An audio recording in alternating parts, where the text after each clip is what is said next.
So what if I told you that there's a simple system that can help add hundreds of thousands of dollars to your business, but most other business owners are overlooking it? And what if I told you I use that exact system to earn over $700,000 in my partnership with Johns Hopkins University? Well, by the end of this video, you're going to understand how to spot this kind of opportunity in your business, how to set up this system, and how to start running things up in your business. So let's get into it. Hey, welcome back to the channel. I'm Quintel, founder of Green Book Digital, where I do AI consulting for solopreneurs and small teams so they can cut costs, save time, and start to scale up their businesses. Prior to this, I founded Good Part and Company, a plant-based health cafe and juice bar located here in Baltimore. And in this video, I'm going to talk about how I actually took that one juice bar to two juice bars and then earning over $700,000 with Johns Hopkins using some simple systems, some simple frameworks. And in the meantime, in between time, AI dropped, and I figured out how to layer in AI to really get things moving and match the level of scale that it would be to work at a world-renowned college and medical institution. Now, a little bit about my background. I was a board government analyst here in Baltimore, 14 years, doing spreadsheets, pushing papers, going through all of the inefficiencies that Doge talked about. Like, I experienced it, and I don't think that everybody should have lost their job. Totally different topic. Anyway, that's something that I went through, and I actually lived it. And I was like, I need to be back in the entrepreneurship game. I had my own business before, and I wanted to start a new business. And so I took some money that I saved up, and I invested it in launching my own juice bar. I managed these two careers at the same time, having my government job and then being an entrepreneur at the same time. I did that for about 2 years, and then I burnt out. And I said, hey, it's going to be one or the other. And I leaned all the way in. I took the leap, and I became a full-time entrepreneur. So I did that, and from there, once the contract expired for my juice bar in partnership with Johns Hopkins, I did some freelance and some consulting for marketing and just like business consulting, and all of that ended up to me being an AI consultant because every single thing I did from November 2022 had to do with me working in AI. And so that was where I knew I could offer the most value. The frameworks that I used to scale up my cafe on campus are the same frameworks that I use to help business owners cut costs and reclaim more time every week. And we use AI to do that, but we also, more importantly, focus on what are the actual business operations. And it's not fun. It don't sound sexy, but that's what we're going to talk about in this video. Before we get into that, let me give you the quick backstory on how this whole Hopkins situation came about, because it was a blessing and it really helped me understand business at a really high level. So here's how it all started. Before Hopkins, like I said, I was stuck working at the government and I didn't want to be there anymore. I took some of my own money, went and got leveraged that, got a bank loan, opened up a juice bar. And yes, I created a job for myself. But listen, don't let the gurus trick you. You're going to create a job for yourself when you start a business because you're not qualified to go hire people that are better than you to do most things unless you already got money. You're starting your own business, you just might not. And that's okay. You should also take pride in starting creating a job for yourself because you need to know all of the jobs within your business. That's when you start to remove yourself from each one of those positions. You learn it, you master it, you go, you train somebody, and you remove yourself from each position so you can go and work on higher leverage things in your business. But when you start out, or rather I'll say, once you start to master these things, you don't want to get stuck in that space. And I was stuck in that space. I was doing everything in my business from marketing, serving smoothies, mopping the floor, doing deals, handling meetings, online, all of the things. But this isn't just about managing a juice bar or brick and mortar retail. Every business owner can use this because every business owner needs to work on their business more than they need to work in their business. So me sharing all of these things, hopefully it helps you change how you think about building systems into your business. So I'm going to show you exactly the systems that I built into Good Part and Company and that I use now today to build into the businesses with my clients. And this system helped me 5x my output. I went from around 20 or so transactions a day to 100 plus transactions every day, literally serving thousands of smoothies, juices, and smoothie bowls each week. Now, the Johns Hopkins opportunity. What happened was that Johns Hopkins expanded their recreation center. So this is me here at the Ralph O'Connor Center for Recreation and Wellbeing. They needed a partner to manage the well-being part. At the time, they did not manage their own dining services. So they needed somebody to come in and manage the wellness services. So that was a big opportunity for me. And I was like, you know what? Thanks for offering the opportunity. I'm going to take you up on it. I'm going to give it a shot. But it wasn't just me. I actually had to pitch against multiple other businesses in Baltimore. And so I was like, well, I'm just going to lean into what I know best. There's me. holding it down with the team at Hopkins. And what I know best is my business. I was not good at presentations, PowerPoints, and things like that. And if it wasn't for Canva and like all of the new automatic presentation AI tools, I still wouldn't be good at it. But I was good at building websites because I did it for myself and for other businesses. And I was like, yeah, I'm going to just make a dedicated website for Johns Hopkins and our business partnership, right? So here's some screenshots from it. And this actually helped me get the deal because I built them a dedicated site and let them know and show them like this is a part of what I'm going to be bringing, this level of effort in these kinds of systems. So here is an actual look at the website. Like it's not online now, but this is an entry to the portal. So you can see here, it was all about a match made in wellness. And what I broke down to them was not that we had better juice and that we have this much vitamin C and that we use these kinds of organic produce and this and that. Like, yeah, we was plant-based, but other than that, what you get by working with me and Good Part and Company, you get special, unique product offerings, you get a full operation, you get a true, authentic origin story, you get a winning team, but also you get some unique qualifications like we had a sustainability program already in place at my cafe. Hopkins has their own sustainability program. They so happen to match, right? So these are the kind of systems that I was bringing on board to Johns Hopkins, and that helped me close this deal. So I didn't compete on product. I competed on ability to execute in the systems, and that is what I use AI now to help people build and compete on the systems that they have to help their business run, and how I'm actually growing Green Book Digital, like to help my business run, having these right systems. In order for me to scale up my juice bar, I had to go through this 6-step system, and I didn't have the system beforehand. Looking back, I see all of the steps that I took, and so that's how I'm able to just like kind of break it down now and communicate it in a better way. And it took me some time to really understand this is what was going on, but I learned this towards the end of our partnership, like all of the things I actually did, because I had to backtrack so I could set up the system for them to continue on with their operation to a certain degree. Okay, so first step, reverse engineer value. Value is outcomes. Like, what do we need to actually get done? Well, we need a menu that fits the campus. And so I had to redo the menu, re-engineer the menu so that one, is profitable for me and is quick enough to serve hundreds of students a day. Okay, and this part of figuring out the outcomes helped me 5x the operation. Like, we sold 5 times as much each day just in this one site. So that was a blessing, but it was a lot to manage. And this is how it looked. This is on the left. This is the full menu. We had all of these things going on the menu. On the right, we simplified it and just offered these products, and this is all they had to choose from. And if they wanted more, they could just ask, and we could say if we had it or if it wasn't available. But we decided not to put all of these things on the menu because that's not what they wanted to purchase on campus. We also wanted to make it so that it's easy enough for us to serve it fast and still serve it with high quality. So the lesson that I learned here is to use AI to improve your product or your service to maximize value and profit. And value is not just like about how much money you're making. Value could be what the actual client or customer gets on the other end. And so we were able to do that off the top. So that was the very, very first thing I did in the system. Figure out what new value looks like in this partnership for this client and for these customers, right? The campus body. So the second part of the system had to do with delivery. So that'll be delivery for any kind of business. How do you deliver your service? In my case, we had to deliver food and beverage products. Who's going to deliver it? Me and my team. So I had to figure out how to staff for peak hours and not for averages. So for other food and beverage spaces, you're always going to have peak hours, but some people or many people would staff just based on like the average cost of how much they want to spend. And that's not always fair to customers because you want to have enough people on staff to get enough things done and actually make money. So we had to calculate wages. I had to figure out the hours of operation. It's a long, long day. The gym opens at 6, closes at 12. We weren't there all that time, but it got really hectic. My original manager for this space, he kind of rushed, and we hired these 5 people who, they were all great, but it's my fault because I didn't spend enough time or find out the proper way to train them for this space.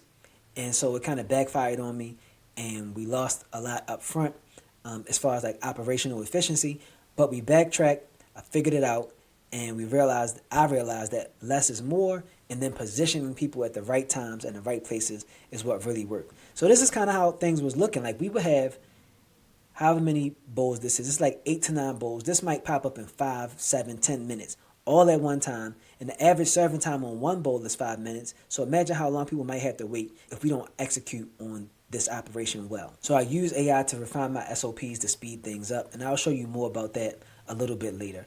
But what I really came to understand is that AI can help you handle like repetitive tasks and really dense operations. So I really got confused around how to manage my hours of operations from 5 traditional business days on weekend days for special school events. Like, how should I be positioning people? How can I set up things? And in your business, this might look like customer service for booking, for follow-up. For me, it looks like customer service, point of sale transactions, inventory, stock. How do we, in training all of the staff and getting them up to speed, which leads me to the third system, which is the operational workflow. So that's setting up the back end operations that impact the front end operations, right? Because the front end is where the cash come in the door, baby. And that's what we need to make sure we're taken care of. So here's a quick example. This is one of my offsite storage spaces. Because I was in such a small space, as you can see here, right? That's pretty much the entire cafe. It's a little bit of room over here, okay? So we had 2 offsite storage spaces. So I had to figure out how to manage this because initially we managed it in Apple Notes. Like, this is what we got going on. Like, this is what my manager wanted to do. And I'm like, I have an analytical background. I'm pushing spreadsheets all day long. I need to implement this into my business. So I went and built out a Google Sheet. And then I used AI to refine it so that it could work better across all of these locations. So here's a quick example of it. I trained myself on it. I trained my new manager on it. Now we know exactly how many straws we have. 16-ounce cups. How many lids we have. How many bottles we have, right? That's just for the serving and the plasticware. So here's a look at the actual inventory sheet that AI helped me build. So we got the worksheet for the bottles, the cups, the lids, all of the dry goods, all of the kitchen supplies, all of the cleaning supplies. We have triggers here for when we need to restock. We got all the right units. Everything is broken down into an efficient system so we can understand what's on deck and what's not on deck. And the better we can do that and the easier that can be communicated across storage spaces and across the team, the easier things work, the better things flow. And what I really learned through this is because we had to go in and do this manually and then have the triggers start to go off, is that 90% of manual data input can be automated, or even more, right? Can be automated or processed in AI. So it'll basically just process how much we need to go and re-up on with cups and all of those things. So you have to figure out how that works for your business. But documenting all these things in a database and spreadsheets is super important for your operation and for your workflow. Now, part 4 is knowledge transfer systems. So I call it that and not just like databases, because knowledge has to get transferred to multiple people in multiple ways. In my case, I had to transfer knowledge like in training my staff, working with admin. They got to tell me how to do things at the campus, but also getting knowledge and information to the customers. I'm dealing with a special kind of product where they need to learn about it. And you may be doing the same thing, or you may have a very unique service. So that knowledge transfer might just be content on your website, content on your blog, onboarding processes, documents, brochures. You need to get all of these things together. For me, a lot of it had to do with transferring knowledge on how to prepare, serve, clean up, and maintain the cafe. Training sucks. I don't like training, but you have to do it, and you have to do it well because it's very costly. The more you have to train, the more money you are losing out on. So you don't want to be stuck doing training all of the time. So the best thing you can do is document your processes, and that's what we have going on here. I put together a full worksheet, like a full training guide on everything. And this is how the full guide looks. So yes, it's going to be long, it's going to be dense. It's every step covered, everything down to how to actually make juice in the cafe, how to store it in a mini fridge, how to wash the dishes. These are washing instructions, how to wash blenders, how to prep everything, how to sell things at the kiosk, how to manage mobile orders. All of these things have to go down in your business. You need to document all of these things so that you can remove yourself from that task and go on to higher leverage things. And let me give you a quick hack. Using AI to organize and build out your SOPs. All you got to do is record yourself in a Loom video or dictate it into your phone, transcribe that into a document, upload the document to AI, and just let AI organize it. You may have heard that before, but that is one way you can use AI to build out SOPs in your business and get your operation back on track and flowing a lot smoother for training and for knowledge transfer. Now, this doesn't go over databases, but you're definitely going to need that. I mean, I just showed you in the last step. The key lesson I got from this, though, by putting all these things down on paper and then using AI to build out the systems, is that it never needs to be retrained, like how people need to be retrained, or you have to fire somebody and bring in new people to train. It can always be upgraded, and it's always available. So in your case, you may not be available to show up and train somebody, or to show up and execute on a task, or to show up and troubleshoot something in your business. So you have to build out an SOP, build out some kind of documentation of the process to manage those things. And if you just put it down on paper, save it in the manual in like a physical book, or put it on a hard drive, or put it on the cloud, whatever you do, have a reference for somebody to go and to be able to get direction on how to execute in your business. Now, step 5. This is where we catch up to speed into how things are really working nowadays. Everybody has a tech stack, and you should look at that. Like, it's a toolkit. Like, Batman show up, he got the yellow belt on, or depending on what version of Batman you see, he got his belt on, and he got all these gadgets in his belt. And that's how you got to think, like, yo, what's in my belt? What's in my toolkit, right? In our case, we had to improve our buying process. The actual point of sale was set up more like a cafeteria, not a retail space. And our customers struggled with this point of sale system. Like, it was not modern. The software was slow. It was rough. But we had to figure it out and had to make it work so that, one, it's easy and attractive. Like, these are the menu boards. These are attractive. But it's not easy to use. So we had to simplify it as much as we could so that the ordering process could be easy and the delivery process can work, so that we can get tickets that make it easy for us to understand what the customers want. And so we had to really dig in and learn that. That's only part of the sales system. That's part of our sales stack. Another part of the sales stack and the tech stack was using a lot of QR codes to push other promotions, and that led us to earning another $45,000 in online sales. So whenever the cafe was closed, mind you, we operate on a school year. So there are weeks and months where school may be closed for summer break, or some days for special campus events. All those types of things impact your business. So we had QR codes and automations that drove customers from the counter to online merch and to online promotions, and that kept the business getting profits and earning profits when the cafe was closed for campus events, school breaks. And the key lesson here is to use automations to follow up on sales opportunities and keep the cash flow flowing, because all the money is in the follow-up, as they say. But also, these automations helped us with understanding more of what customers want. What are all of the things that they're ordering more often? And then what are like some complementary products that could go along with that to increase revenue, but bring more delight to the customers. Like, they didn't know they wanted a wellness shot until they got the sample of it. And they're like, oh, I want more of these, So then we add that to the menu, and then we put that into the point of sale system and add that into the tech stack and keep things rolling. And now, this last part, this is the fun part. This is the part that everybody sees most. This is the part that you hear about and you get slammed with online all the time. Marketing, growth, and retention. So lucky for us, we started out with the original location where we were already building community. We already had a few different types of business events or brand events. People understood the vibe of Good Parting Company. So then we had to package up the vibe and transport it, and then still get it out into the community and across the campus. People come in, they smell the oil diffuser. They come in, they hear, smooth R&B or soft rock or Afro beats or whatever we want to have. Like, we setting the whole vibe. That's a part of marketing. That's a part of branding. That's a part of retention, because you want people to sit and enjoy the space that you created with the cafe. And so you have to set that up as a part of your business system. And then you have things like seasonal promotions. That's a part of marketing. We remix the ingredients. We start to figure out what these remixes look like on our budget, because we wanted to still be profitable. So that led us to creating things like new items for the fall. We had like a black smoothie that was Halloween themed, right? And so these types of things help the business grow and bring in like new novelty items that keep customers coming back to see what's new.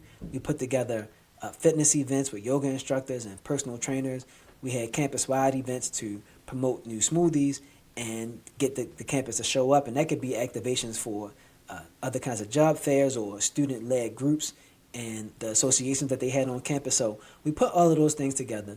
And of course, we use AI to track the sales on all of these things. I use AI to remix what the ingredients were. So all of those things work really, really well. What it helped me understand is, though, the AI is not just about like writing your captions for social media or writing emails, right? You need to use it more as a strategic partner.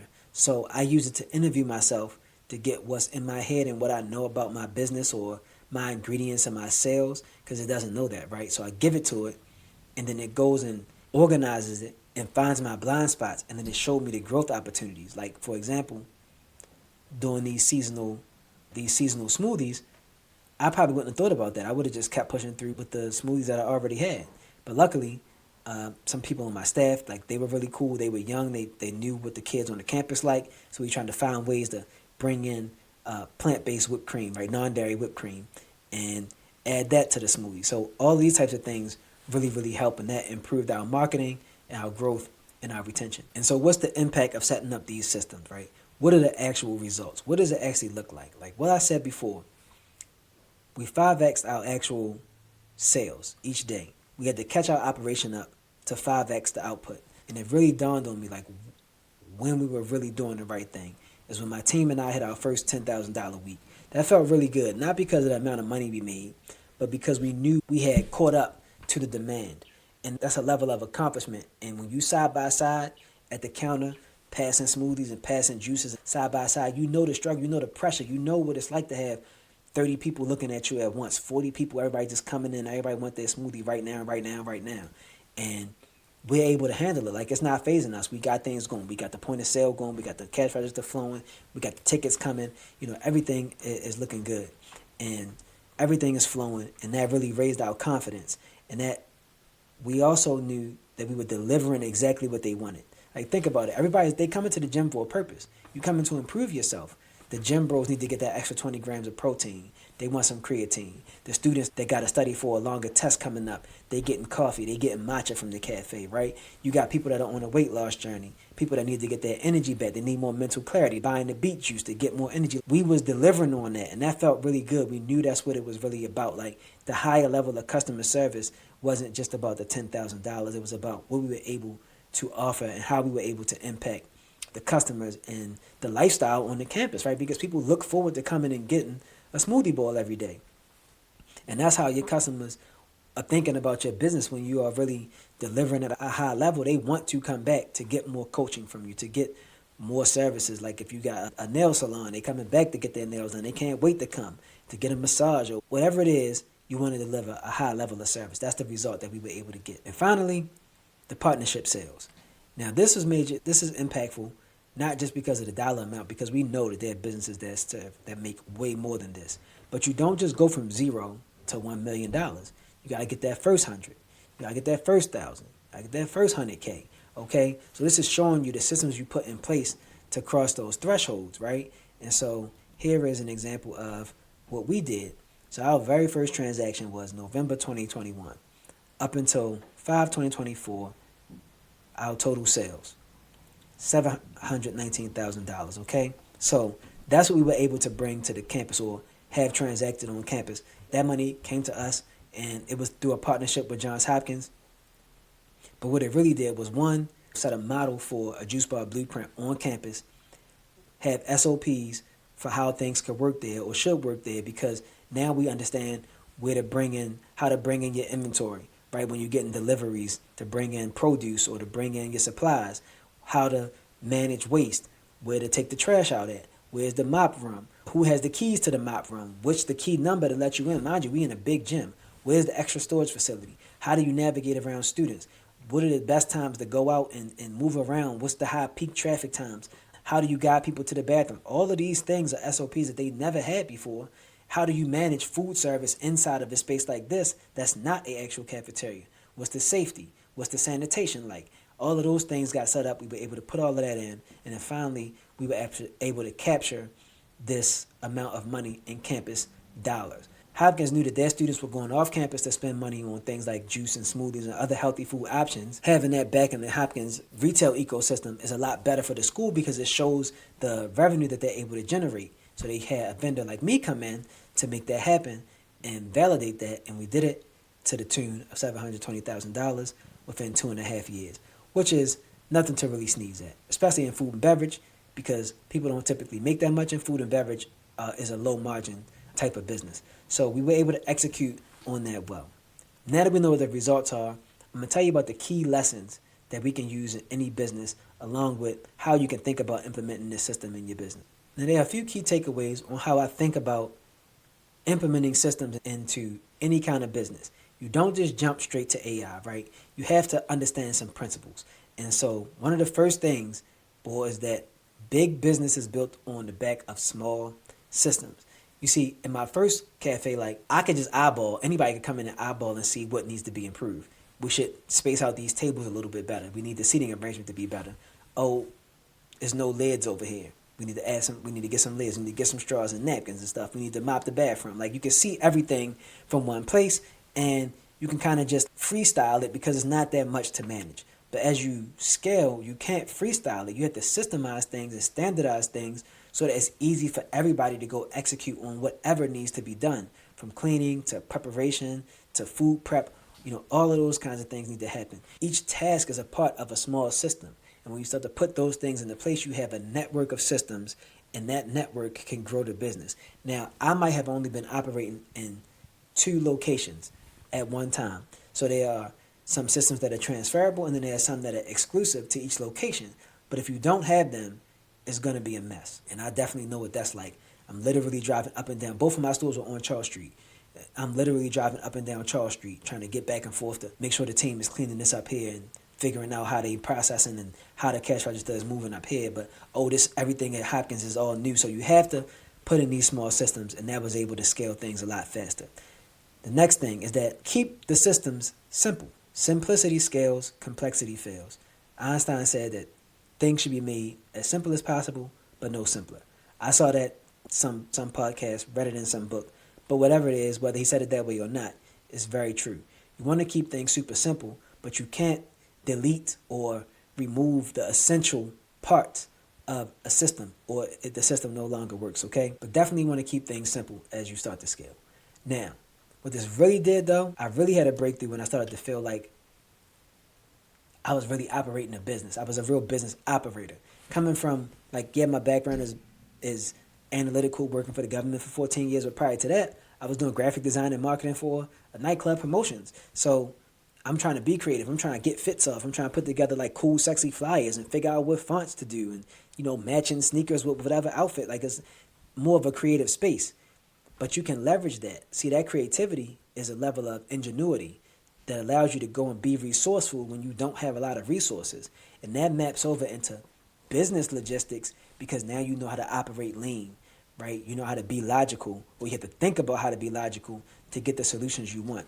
And that's when it hit me we got to move like a creative operator, right? You don't want to tone down your creativity to the point where the brand suffers and people are just it's kind of cut and paste, it's real vanilla, it's kind of whack. That's not the space you want to be in with your business. You want to bring some flavor, some kind of sauce.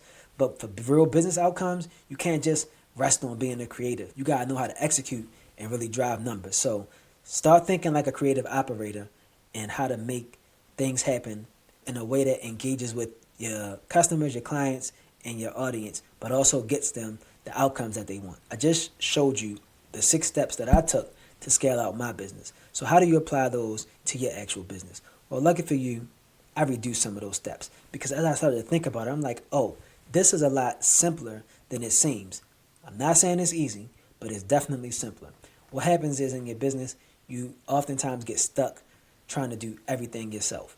And that's not just because you may not be a solopreneur. You may be a manager of a team, or you own a business that has a small team, and whenever things are not going right, we tend to overcompensate with extra hard work or extra hustle, when really all we need are better systems, because better systems lead to better outcomes. And the way I think about it is in 4 steps. I call it the 4O framework. It's you first define what your outcomes are. Then you're going to list the obstacles that are preventing you from getting to that outcome. And then you outline the actual steps, the actual process. You map it out step by step by step. That's the part most people overlook. They don't want to go through all those boring steps, but you got to. Once you go through those steps, you can figure out what you need to do. Can you delegate part of this? Can you eliminate part of this? And then the 4th O is the option to use AI to automate a part of that process in your business. So that's my 4O framework, and that is what I've been helping my clients with. And if you feel like you need help implementing AI into your business, click the first link in the description, and I'll be happy to walk you through this 4O framework and figure out ways to better implement AI into your business so you can cut costs save time, and really start to scale things up. Now, if you enjoy learning about the background, appreciate understanding more about the processes to scale up a business, to get across the $500,000 threshold, like the video, subscribe, and then drop me a comment. Let me know what the vision looks like for scaling your business. And then maybe we can talk about that in the next video. I appreciate your time. I'll catch you in the next one.